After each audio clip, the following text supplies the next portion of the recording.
Muito obrigado. Eu tinha preparado a minha intervenção para um pouco mais de 15 minutos, ainda assim vou ler, mas enfim, tentarei encurtar. O padre Manuel Antunes refletiu incisivamente sobre o poder da democracia, ou seja, sobre o que poderia e deveria esperar-se de um regime democrático, concretamente do regime político português. Como deveria estruturar-se, como deveria funcionar, quais deveriam ser os seus fundamentos e limites. Estamos a falar de um período de reflexão iniciado ainda em ditadura e que se prolongou até finais da década de 70 do século passado, sensivelmente até 1979, quando foi publicada pela primeira vez a obra Repensar Portugal. Logo depois, o autor adoeceu gravemente e a sua atividade intelectual diminuiu significativamente. Assumindo-se como um intelectual que procurava interpretar a realidade, sem receio de concordar ou discordar com os ventos do seu tempo, não há dúvidas de que Manuel Antunes refletiu de modo profundo e inovador sobre a política e o papel da elite política portuguesa, quer antes, quer sobretudo depois da instauração da democracia em 1974. E nesse plano relacionou-se com membros da elite política. É um facto que Manuel Antunes era um democrata quando Portugal ainda era uma ditadura. Disse o que pensava sobre o Estado Novo e não se coibiu de, já depois do 25 de Abril, continuar a refletir sobre a política. Mais, participou em iniciativas que visavam conformar o tempo novo e difícil que se vivia, ou seja, que tinham uma dimensão não só doutrinal, mas da ação política. Foi o caso da Fundação de Ciências Políticas, de que foi membro fundador em 1976, embora não financiador, dado o seu voto de pobreza como jesuíta, e ativo animador durante os 3 curtos anos da sua existência. Foi Manuel de Lucena que o recrutou para o projeto, a pedido de Vítor Cunha Rego, então braço direito de Mário Soares, e que foi outro dos fundadores. Participou na iniciativa com outros 8 que estavam ou queriam estar na vida política com um claro mandato: o de ajudar a reconfigurar o rumo da revolução em termos económicos e sociais após os turbulentos anos de 74 e 75. O projeto contava com o empenho de Mário Soares e Francisco Sá Carneiro, líderes dos 2 principais partidos nacionais, assim como com a intervenção de pessoas desses partidos e também do CDS, se bem que neste último caso de forma mais discreta. Sobre este assunto, a reflexão de Manuel de Lucena é particularmente importante, assim como de outros atores políticos, por exemplo, Francisco Pinto Balsemão, embora muito esteja ainda por esclarecer.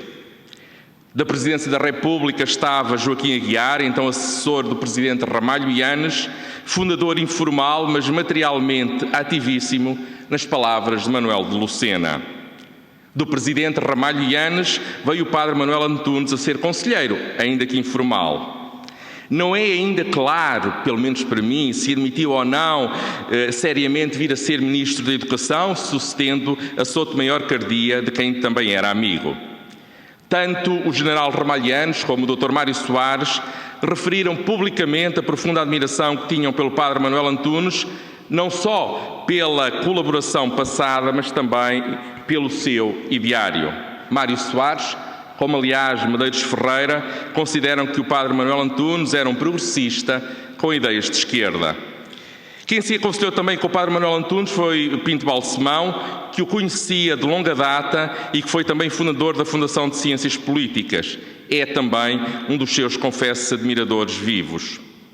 Quando foi condecorado pelo Presidente da República, General Ramalhianos, com a Ordem de Santiago de Espada, o padre Manuel Antunes já estava muito doente e limitado na sua capacidade de intervenção, tendo vindo a morrer 2 anos depois. Ainda relativamente ao período anterior à Revolução Democrática, é um facto que o padre Manuel Antunes foi alvo de censura, a qual procurou contornar, como outros. No seu caso, fez uso abundante de pseudónimos, o que teve, como o próprio reconheceu, um efeito útil.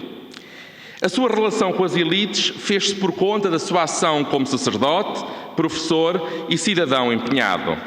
De alguma forma, podemos resumir essa intervenção à sua qualidade intelectual empenhado, que, como referi, Manuel Antunes assumiu. Foi nessa qualidade que conheceu muitas pessoas, nomeadamente jovens estudantes, que vieram a desempenhar um papel importante na vida política e social portuguesa. E, também como referi, políticos no ativo que lhe renderam público tributo a quando da morte. É ainda necessário referir que o Padre Antunes não só pensou a política e toda a política da nacional à internacional, de acordo com princípios universalistas, como procurou influenciá-la, se bem que de modo discreto. Manuel de Lucena fala do sentido e responsabilidade política do Padre Manuel Antunes, em particular na fundação das ciências políticas, indiscutível figura intelectual da fundação, à qual deu lastro académico e que contribuiu para a atração de numerosos, valiosos e variados colaboradores, interessava-se, sobretudo, pelas perspectivas de investigação científica e a ação cultural que se abriam no país. Todavia, e cito Manuel de Lucena, não ignorou o contexto, soube do enquadramento político e das bases materiais da iniciativa e aderiu sem pestanejar, perfeitamente consciente do que aí se jogava. Fim de citação. Mas, diz Manuel de Lucena, que percebendo que as motivações do Padre Manuel Antunes eram diferentes das dos demais fundadores, não tem certezas sobre quais eram exatamente as suas pretensões. É aquilo que eu falava há pouco. Terá de facto almejado um cargo político?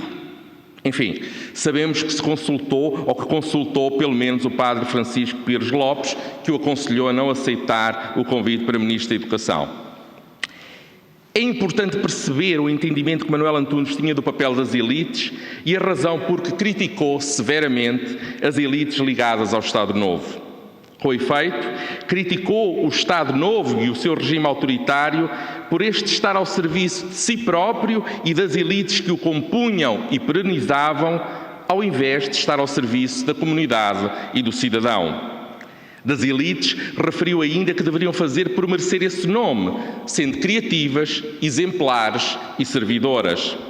Afastou-se assim de uma concepção de elites que tivesse em conta apenas a posição dos seus membros no topo de uma sociedade, estrutura ou função. Na sua terminologia, há verdadeiras e falsas elites, sendo que apenas as primeiras, porque conformadas por exigências morais e éticas, merecem a qualificação de elites. Como se verifica pela diversidade de pessoas que ainda hoje se sentem atraídas pela pessoa e pensamento do Padre Manuel Antunes, não há dúvidas de que as palavras e a ação deste produziram efeitos, valendo a pena perceber quem são essas pessoas e o que dizem do Padre Jesuíta. Uma ideia a reter é que essas pessoas não só dizem, mas pensam bem do Padre Manuel Antunes. Porquê? Segundo Sotomayor Cardia, porque o seu espírito era grande e generoso, capaz de fazer as perguntas corajosas no momento certo.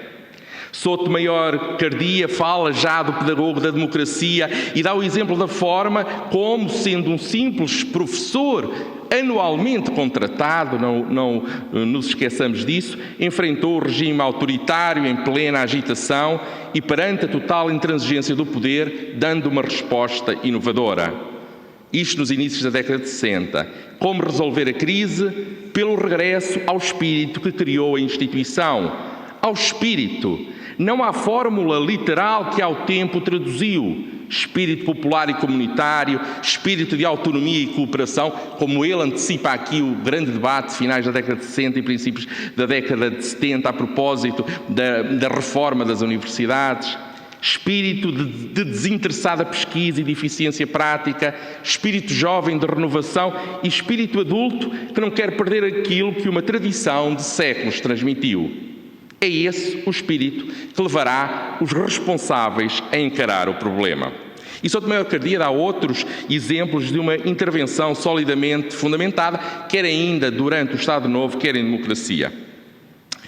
No livro precisamente intitulado Um Pedagogo da Democracia, publicado em 2011, verificando que são muitas as pessoas de praticamente todos os quadrantes políticos e culturais que testemunham a influência de Manuel Antunes nas suas vidas. E vale aqui a pena dizer que quando se fala da influência junto de quem exerce o poder político, a importância da influência junto das pessoas comuns que também podem vir a exercer o poder não se esquecendo, assim se espera, de quem as influenciou. Esta mensagem é claramente passada, por exemplo, por Francisco Pinto Balsemão e Jaime Gama.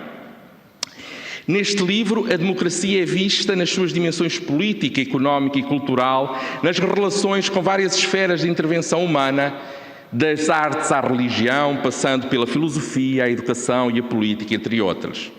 Por outro lado, a democracia é vista não apenas numa dimensão estrutural ou programática, mas pessoal.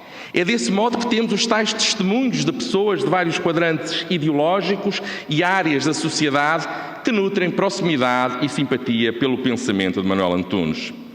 Quando tantas vezes se reduz a democracia apenas a um jogo eleitoral de maiorias conjunturais, vale a pena ler os títulos dos capítulos do livro Um Pedagogo da Democracia, porque são esclarecedores do homem e das suas ideias e prática em prol de um projeto comum para a sociedade portuguesa. É interessante, os 4 primeiros capítulos, nas origens pequenas, a revelação de um homem grande, um intelectual na cidade, a arte de formar homens novos, a luminosidade de um mestre. Logo aqui é notável essa diversidade. Vale a pena reproduzir algumas passagens do que foi dito em 2009 por José Barata Moura, ao tempo reitor da Universidade de Lisboa, num texto intitulado Mestre Acutilante. Referindo que Manuel Antunes tinha sido e era uma figura cimeira da cultura portuguesa do século XX e um dos maiores vultos da Universidade de Lisboa. Fazendo questão de dizer que Manuel Antunes fora seu amigo e que com ele, assim como muitos outros, aprendera muito. Destaca a necessidade de preservar a sua memória em tempos pouco propícios à memória. E cito: parece uma coisa morta, algo do passado a que falta a palpitação da vida. Eu penso que se a memória for bem entendida, e o padre Manuel Antunes era um mestre no cultivo das memórias, ela é justamente o que nos liga à história. Fim de citação. Porquê? Porque a memória, sendo seletiva, ajuda-nos a compreender e a reter o que na história é fundamental. A memória não é apenas, ainda segundo Barata Moura, registro do revoluto, mas retenção e retransmissão do passado em direção a um futuro. E nisso é um poderosíssimo instrumento de cultura. Há algum tempo, um cientista português, meu amigo, aliás conhecido, perguntou-me qual a relevância da obra do padre Manuel Antunes. Expliquei-lhe, mas não convencido com as minhas palavras, disse-me o meu interlocutor que Manuel Antunes teria sido grande se tivesse ganhado um prémio Nobel. Estas palavras, apesar de excessivas, têm o seu quê de verdadeiro, num ponto. Em geral, tratamos mal os nossos maiores, deixando que o tempo passe sem que destaquemos a sua obra. Muitas pessoas notáveis não ganharam nem ganharão um prémio Nobel, mas quem ganha, ganha porque foi capaz, ou outros por si, de criar uma rede de apoio à atribuição do prémio. Este ensinamento é importante quando falamos de pessoas que se destacam na vida coletiva e, por isso, merecem ser recordadas. Os que ficamos, temos, pois, de fazer o nosso trabalho. E, dizia ainda Barata Moura, o padre Manuel Antunes merece ser recordado, merece ser objeto deste exercício de memória, porque o muito que ele produziu, que deu e que transmitiu é um importante fator de germinação, de estímulo e de desafio a que nós próprios exijamos de nós mesmos o melhor que tivermos para dar. Fim de citação. O padre Manuel Antunes, já que se disse, foi exemplo pela erudição, traduzida na acutilância da palavra e no domínio da língua portuguesa, o que lhe permitiu ser expressão de um espírito, e volto a Barata Moura, que levava a encontrar linhas de pensamento ao tempo inovadoras e sempre estimulantes, com simplicidade, modéstia e real sentido do que é o ser humano, o que constitui hoje o seu legado. Este é o grande teste que assenta numa concepção de sociedade que integra a plena diversidade de pessoas e um pensamento que seja respeitador da dignidade da pessoa humana, de todas as pessoas, sejam elas das massas ou das elites. Que pessoas são essas que têm em comum na sua diferença? Pessoas que recusam a morte da sociedade e que, por isso, estão condenadas ou a criar ou a tentar criar novas ideias, novas formas, novos valores e a transmiti-los às gerações futuras. Estamos a falar de um homem que fascinou muitas pessoas pelas suas qualidades humanas, mas também pelas suas ideias. Os capítulos 5 a 11 do livro que tenho vindo a referir falam das ideias de Manuel Antunes. Uma vez mais, os títulos são felizes, expressando mensagens fortes de muitos de quem testemunhou o fascínio da cultura, as pessoas em primeiro lugar, humanismo dialogal, pensador cristão de fronteira, religião, cultura e mundo, encontro e síntese, a dignidade da política e a pedagogia da liberdade. Mais uma vez, os testemunhos são diversos. Como diz Maria do Céu Guerra, o padre Manuel Antunes era uma pessoa que falava e que era ouvida, mesmo se falava baixo, porque havia a preocupação da sua parte de suscitar a atenção, a curiosidade e o entusiasmo dos estudantes. Por exemplo, quando fazia uma citação em grego ou indicava um artigo na Brutéria que poderia não ter a ver exatamente com a matéria que estava a ser tratada. De acordo com certo modo de pensar nas universidades dos nossos dias, arriscar-se-ia a que houvesse estudantes que dissessem que não percebiam o que ele dizia ou que reclamassem por não cumprir com a matéria projetada. Mas este foi precisamente o modo de formar pessoas conscientes do seu papel na sociedade e interventivas, algo que lhe era especialmente caro. Referi há pouco a forma como o padre Manuel Antunes via as elites. Vale a pena dizer que as elites políticas são constituídas, de acordo com o pensamento do autor, por pessoas com apetência e capacidade de intervenção na política, mas não necessariamente fazendo da política profissão. Há um exemplo muito interessante dado pelo próprio autor a propósito da palavra e conceito de poder.